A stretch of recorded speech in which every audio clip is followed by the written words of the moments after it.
জনাব কলিমুল্লাহ, আপনাকে আমাদের অনুষ্ঠানে স্বাগত জানাচ্ছি। ধন্যবাদ। জনাব জনাব কলিমুল্লাহ, আপনি শুনলেন আমি একটা কথা ইঙ্গিত দিয়েছি, কিন্তু যে এই কথাটা আমি বললাম এই কারণে, আপনি খেয়াল করেছেন যে দুদিন আগে সেনা নিবাস থেকে, সেনা সদর থেকে ওখানে একটা তারা প্রেস ব্রিফিং করেছে সাংবাদিকদের জন্য, এবং সেখানে তারা জানিয়েছে কিছু তথ্য যে ঢাকার একটা কনভেনশন হল ভাড়া করে প্রায় 400-র মতো নিষিদ্ধ ঘোষিত ছাত্রলীগ অথবা আওয়ামী লীগ এই সমস্ত এদের একটা মিটিং হয়েছে, এবং সেখানে কিছু প্রশিক্ষণও দিয়েছে একজন সেনা কর্মকর্তা। এবং এটাকে নিয়ে বিভিন্ন পত্রপত্রিকা আমি একটা জিনিস খেয়াল করলাম, তারা যে জিনিসটা বলেছে যে একটা বৈঠক হয়েছে, ষড়যন্ত্রমূলক বৈঠক, এবং প্রায় সকলেই, সবগুলি পত্রিকাতেই সেই বৈঠক কথাটাকে ইনভার্টেড কমার মধ্যে রেখেছে। তো এটা থেকে সেরকম, যে আমরা আগে যেরকম দেখতাম বন্দুক যুদ্ধ, সেটাকে ইনভার্টেড কমার মধ্যে রাখা হতো। তার মানে যারা মিডিয়াগুলো তারা নিজেরাই এটাকে বিশ্বাস করতো কিনা সন্দেহ। তো আসলে এটার কি বাস্তবতা আছে এই সময়ে? এই ধরনের কিছু কি ঘটেছে? আর এই জিনিসটা সেনা সদর এই প্রথমবারের মতো নতুন সরকার আসার পর এই ধরনের ব্রিফিং বা করলো কেন? ধন্যবাদ। দেখুন, আমি খুব আশ্চর্য হয়েছি যখন দেখলাম যে একজন serving commission officer, rank of major, তিনি আহ, এর মধ্যে ছিলেন বা যুক্ত হয়েছেন বলে বলা হচ্ছে। এবং তিনি একটা সেনা পরিবার থেকে আগত মানুষ। তার, আমার জানা মতে, শ্বশুর মহোদয়, তিনি একজন টু স্টার জেনারেল ছিলেন, অবসরপ্রাপ্ত। এবং মেজর সাদেক, তিনি একজন ইনফ্যান্ট্রি অফিসার। নর্মালি আমরা যে কোনো ধরনের রাজনৈতিক কর্মকাণ্ডে আজকাল প্রচুর অবসরপ্রাপ্ত সেনা কর্মকর্তাদের দেখি। তার মধ্যে এমনও পাওয়া যেতে পারে কেউ অব্যাহতিপ্রাপ্ত, কেউ অবসরপ্রাপ্ত, কেউ বরখাস্ত। কারণ সেনা কালচার অনুসারে যেই প্রক্রিয়ায় আপনি বেরিয়ে যাচ্ছেন সেটা কিন্তু ব্র্যাকেটে লিখতে হয়। অবসরপ্রাপ্ত হলে অবসরপ্রাপ্ত, অব্যাহতিপ্রাপ্ত হলে অব্যাহতিপ্রাপ্ত, বরখাস্ত হলে বরখাস্ত ব্র্যাকেটে লিখতে হয়। তো এখানে ফর দ্য ফার্স্ট টাইম আমরা দেখলাম যে একজন সার্ভিং অফিসার, আমার জানা মতে তিনি রামুতে, যে আমাদের নতুন যে ক্যান্টনমেন্টটি হয়েছে কক্সবাজার রিজিয়নে, সেখানে কর্মরত ছিলেন। এবং সেখানে আহ 90 দিনের বেশি সময় ধরে তিনি অনুপস্থিত। তো এই স্ট্যাটাসের মানুষকে নর্মালি সেনা কালচারে ডেজার্টার হিসেবে ধরে নেওয়া হয়। তো এই যে প্রশিক্ষণ দিচ্ছেন, সেই কারণে তাকে যে অ্যাটাচ করা হয়েছে, এটা বাদে প্রাথমিকভাবে তিনি যেহেতু কাইন্ড অফ ডেজার্ট একটা আবহের মধ্যে ছিলেন, সেই কারণেই তাকে প্রথমত আপনার একটা প্রক্রিয়ায় ফেলবার কথা।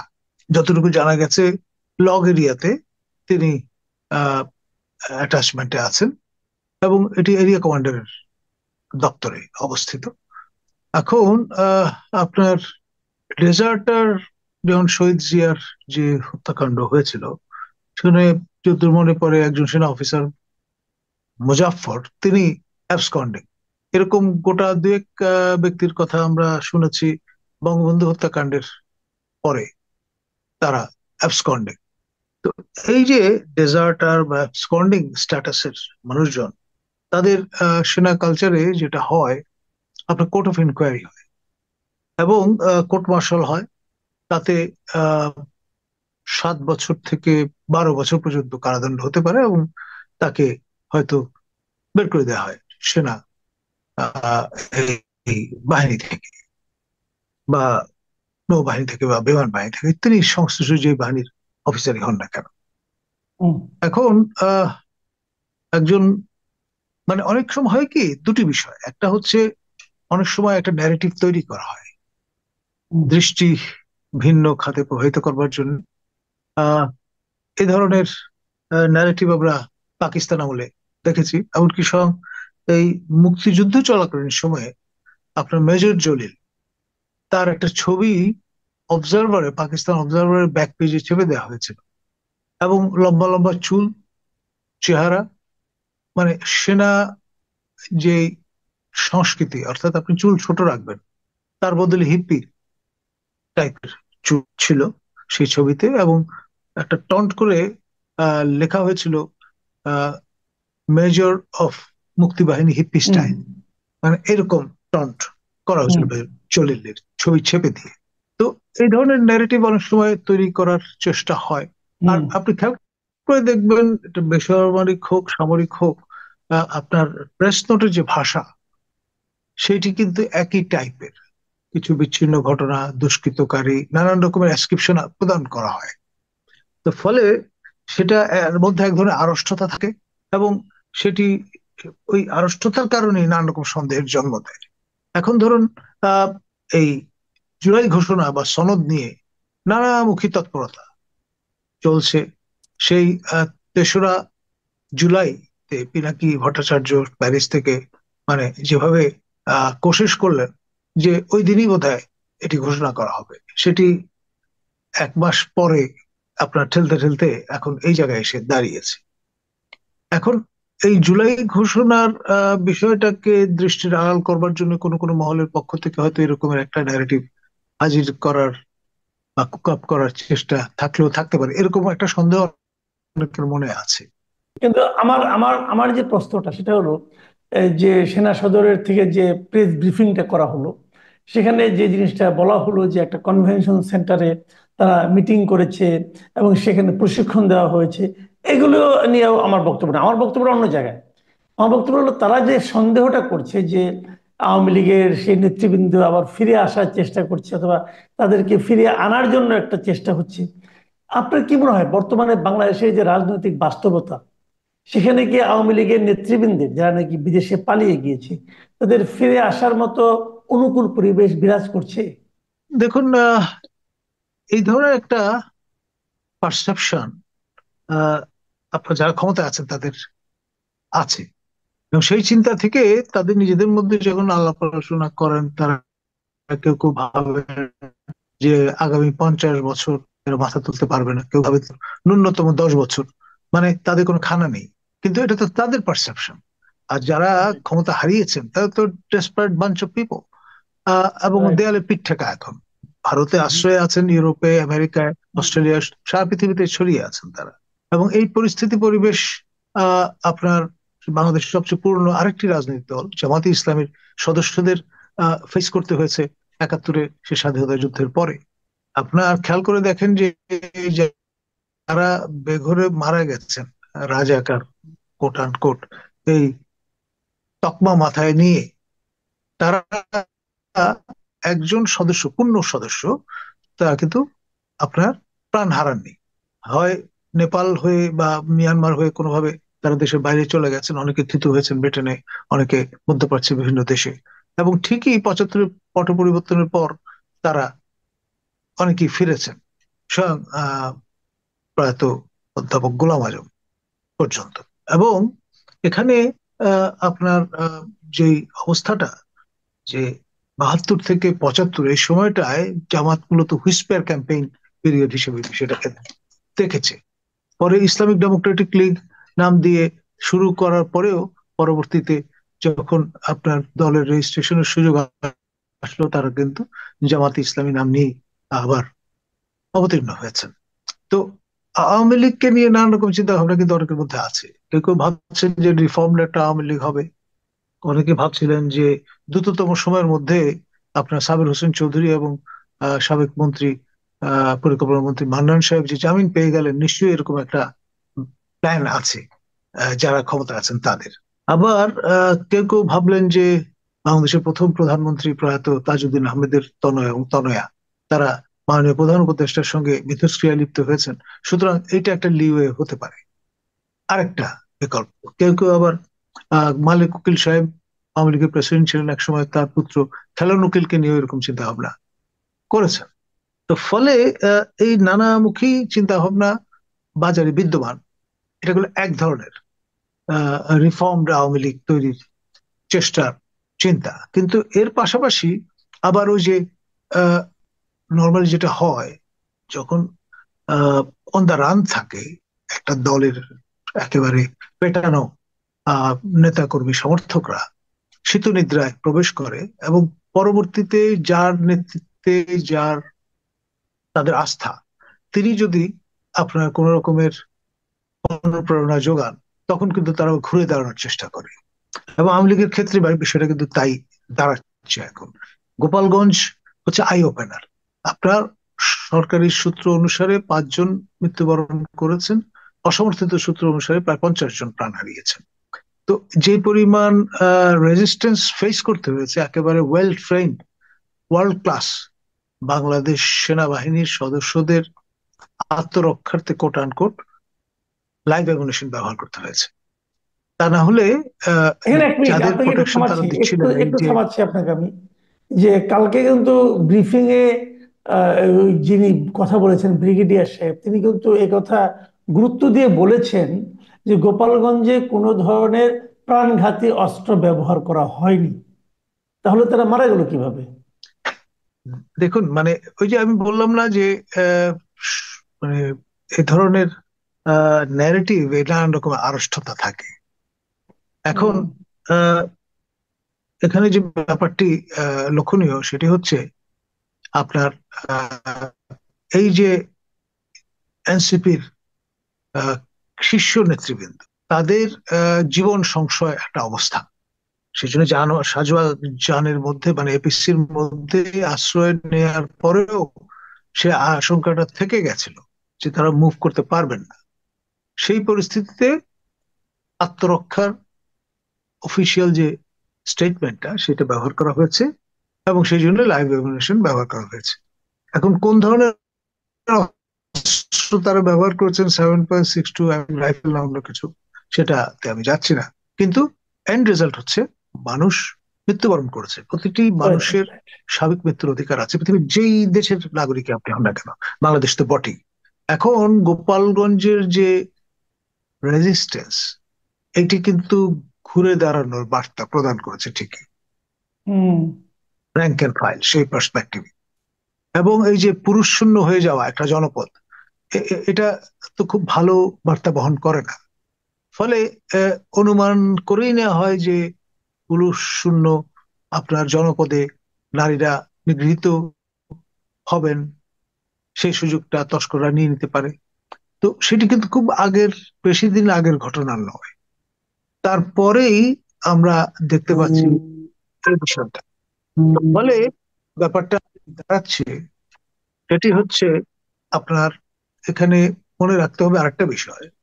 জুলাই হচ্ছে আপনার এই তরুণ তুর্কি নেতাদের আর এবং তাদের অনুবর্তী যারা তাদের, আর অগাস্ট হচ্ছে আওয়ামী লীগ এবং তার অঙ্গ সংগঠনগুলো। এবং শোকাবহ অগাস্ট মাস, সেটি কিন্তু তারা রিচুয়ালি অবজার্ভ করা শুরু করেন 1 আগস্ট থেকে। এখন এই সময় স্লোগানটা থাকে একটা এইরকম যে শোককে শক্তিতে পরিণত করতে হবে। তাদের মধ্যে দুজনের নাম আমি বলবো, বঙ্গবীর কাদের সিদ্দিকী এবং প্রয়াত মোস্তফা মহসিন মন্টু। তারা কিন্তু এই 75 পরবর্তী যে রেজিম, তাকে চ্যালেঞ্জ করে প্রতিরোধ যুদ্ধ গড়ে তোলবার একটা প্রক্রিয়া শুরু করেছিল, এবং আমাদের উত্তরবঙ্গ, উত্তরের ময়মনসিংহের গারো পাহাড়ের লোকজনকে নিয়ে, এত্তিক গারো হাজং, তাদেরকে মোবিলাইজ করে ফেলে এবং সশস্ত্র সংগ্রাম শুরু করে দিয়েছিল। এখন আপনার সেখানে স্টেটসম্যানশিপ থাকলে বিষয়টা একরকম ভাবে ক্রিয়া করে, সেটা আমরা প্রত্যক্ষ করলাম। প্রয়াত জিয়াউর রহমান, তিনি ইনিশিয়েটিভ নিয়ে প্রতিবেশী রাষ্ট্র ভারতের অর্থনীতির সঙ্গে কথা বলে, যারা বেলিজারেন্ট তাদের সঙ্গে কথা বলে, তাদেরকে কিন্তু সসম্মানে, উইথ ডিগনিটি অ্যান্ড রেসপেক্ট, তাদের কিন্তু দেশে ফিরিয়ে নিয়ে এসেছিলেন। এবং সেই কারণে একটা ইনসার্জেন্সি থেকে বাংলাদেশ এই বিপদ থেকে বেঁচে গিয়েছিল। এখন আমাদের যারা এখন দায়িত্বে আছেন, তাদের কি সেই স্টেটসম্যানশিপ আছে? আমি তো এই প্রশ্নটা তুলবো।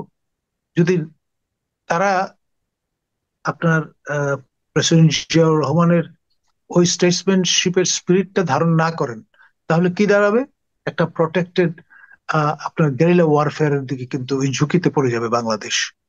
আপনার যে ইলেকটোরেট, যে সাইজ আওয়ামী লীগের 14 দলের এবং জাতীয় পার্টির, আপনি তাদেরকে ইগনোর করতে পারেন না। Almost 50% of the population. এখন গেরিলা ওয়ারফেয়ার কন্ডাক্ট করার জন্য মাস সাপোর্ট ইজ নেসেসারি, এবং সেটি প্রদান করবার পর্যাপ্ত আপনার উপকরণ কিন্তু মাঠে আছে। এক ধরনের ফ্রাস্ট্রেশন কাজ করছে, মানুষের প্রত্যাশা ছিল গগনচুম্বী, সেখান থেকে সে ড্যাশড হয়ে মর্তে নেমে এসছে। এখন সবাই কাউন্টডাউন যে কবে যাবেন প্রফেসর ইউনূস প্যারিসে ফিরে, সেই চিন্তাটা অনেকের মাথায় ঘুরপাক খাচ্ছে। আর দ্রব্যমূল্যের ঊর্ধ্বগতি, তারপরে আপনার একই স্টাইলে আপনার খেয়াল করে দেখেন, সমুদ্র বিজয় নামে নানান রকমের উপাখ্যান আমরা দেখেছি। মিয়ানমারও উদযাপন করছে সমুদ্র বিজয়ের আপনার উৎসব, বাংলাদেশও করছে একসঙ্গে। তো একমাত্র যৌন ক্রিয়া ছাড়া আর কোথাও কিন্তু উভয় পক্ষ একত্রে উইন উইন সিচুয়েশনে যেতে পারেন না, এটা বায়োলজিক্যাল সায়েন্স বলে। তো ফলে এখানে এই যে কাণ্ডটা হয়েছে, এই ট্রাম্প মহোদয়ের যে শুল্ক, সেটি নিয়েও কিন্তু একটা বাহাদুরি করবার চেষ্টা, যে 20%-এ নামিয়ে আনা হয়েছে। এখন অ্যাট হোয়াট কস্ট? আগের 15% তো আছে, প্লাস 35, তো বেশ বেশ তাই ছিল। সঙ্গে অন টপ অফ দ্যাট যেটা লুকিয়ে আছে, 25টা বোয়িং কেনার এই বিল তো আমাদের ফুট করতে হবে। তারপরে রাইট। আপনার নানান রকমের কায়দায় আপনি কিন্তু আমাদের সার্বভৌমত্ব চিরতরে সংকুচিত করে ফেললেন। At what cost? এখন রেজিমের স্থায়িত্ব বাড়াতে হবে যে কোনো মূল্যে, মার্কিনীদের বিরাগ ভাজন হওয়া যাবে না। সেই কারণে আপনি এইরকম একটা নন ডিসক্লোজার ক্লজেও স্বাক্ষর করে বসেছেন, অ্যাকসেপ্ট করে নিয়েছেন। ফলে এইসব বিষয় কিন্তু নানান রকমের প্রশ্নবোধক বড় বড় চিহ্ন দেখা দিয়েছে সরকারের লেজিটিমেসি নিয়ে, সরকারের স্থায়িত্ব নিয়ে, সরকারের কন্টিনিউটি নিয়ে, সরকারের পপুলারিটি নিয়ে। এই যে পটভূমি, এটা কাজে লাগিয়ে যারা ক্ষমতা হারিয়েছেন তারা কিন্তু ইতিমধ্যে ঘুরে দাঁড়িয়েছেন, আমি বলবো। আন্ডার এস্টিমেট করার কোনো সুযোগ নেই। এবং যদি স্টেটসম্যানশিপের পরিচয় আমাদের বর্তমান ক্ষমতাসীনরা দিতে না পারেন, আমার মনে হয় একটা প্রোটেক্টেড গেরিলা ওয়ারফেয়ারের ঝুঁকির মধ্যে আমরা পড়ে যাব। এখন যারা ধরেন কলার উঁচু করে হাঁটছেন, নানান রকমের বয়ান দিচ্ছেন, এখন হঠাৎ করে যদি একটা দুটো কালভার্ট ওরা শুরু করে, আইডির ব্যবহার বেড়ে যায়, লোকজন মারা যাওয়া শুরু হয়, নাশকতা, পুরনো কথা যেটা আপনার পচা শামুকে পা কাটা যায়, সেটা যদি রিয়েল হয়ে দাঁড়ায়, তখন কি হবে? আপনি কয়জনকে ধরবেন, কয়জনকে ট্রিট তাহলে করবেন? আর যত দমন পীড়ন করবেন তত কিন্তু রেজিস্ট্যান্স বাড়বে। আর বাঙালির স্বভাব যেটা, আপনার প্রত্যেকটা বাঙালি মানুষের মনে একটা দ্রোহের এলিমেন্ট লুকিয়ে আছে, অ্যান্টি স্টাবলিশমেন্ট চেতনা আছে। আপনি আমলা ফয়লাদের দিয়ে দেশ চালানোর যে চেষ্টাটা করছেন আপনার ম্যান্ডেট না নিয়ে, সেই প্রশ্নগুলো সবাই কিন্তু তখন তোলা শুরু করবেন। জি, অনেক ধন্যবাদ। আর জামাতে ইসলামীর সবচেয়ে বড় যে ব্যাপারটা, শক্তিটা, জি, সেটা আমি বলে নেই। 71-এ তাদের একজন লোক কিন্তু মৃত্যুবরণ করেননি, যারা পূর্ণ সদস্য। তারা ঠিকই দে কুড ইভেড, বেঘরে মারা পড়েছে কিন্তু মুসলিম লীগ, নেজাম ইসলামী মতো পার্টির লোকজন। এবং তারা ঠিকই ঝামেলা দেখলে কিন্তু তারা তো আসলে লং টার্ম পলিটিক্স এর এজেন্ডা নিয়ে আছেন, মানুষের জি, হৃদয় জয় করবার এজেন্ডা নিয়ে আছেন। তারা কিন্তু কনফ্রন্টেশনে যাবেন না। তখন কিন্তু বেঘরে এনসিপি যারা তরুণ বয়সের নারী পুরুষ, তাদের কিন্তু ঝামেলায় পড়তে হবে। এবং in terms of number out numbered হয়ে যাবে। মানে আওয়ামী লীগের 14 দলের এবং আপনার এই জাতীয় পার্টির যারা নেতা কর্মী সংখ্যায় ইগনোরেবল না। জি, অনেক ধন্যবাদ জনাব কলিমুল্লাহ। আপনি আসলে প্রতিবারই এমন এমন কিছু কথাবার্তা বলেন যেগুলো আমাদের দর্শকদের মধ্যে নতুন চিন্তার জন্ম দেয়। আজকেও পেলাম আপনি একটা প্রোটেক্টেড গেরিলা যুদ্ধের আশঙ্কা দেখছেন। তো এটা হবে আমি এমন মনে করি না, কিন্তু মাথায় রাখা ভালো, তাহলে সতর্ক থাকা যায়। আপনি যদি একেবারে উড়িয়ে দেন, তাহলে কিন্তু সতর্ক থাকার সুযোগটা আর শেষ মুহূর্তে পাওয়া যায় না। আমার ধারণা সরকার এটা বিবেচনা করবেন। প্রিয় দর্শক, আপনারা শুনলেন প্রফেসর ডক্টর নাজমুল হাসান কলিমুল্লাহ বিশ্লেষণ। আপনাদের কেমন লাগলো আমাদের জানাবেন। এখন এই পর্যন্তই। আল্লাহ হাফেজ।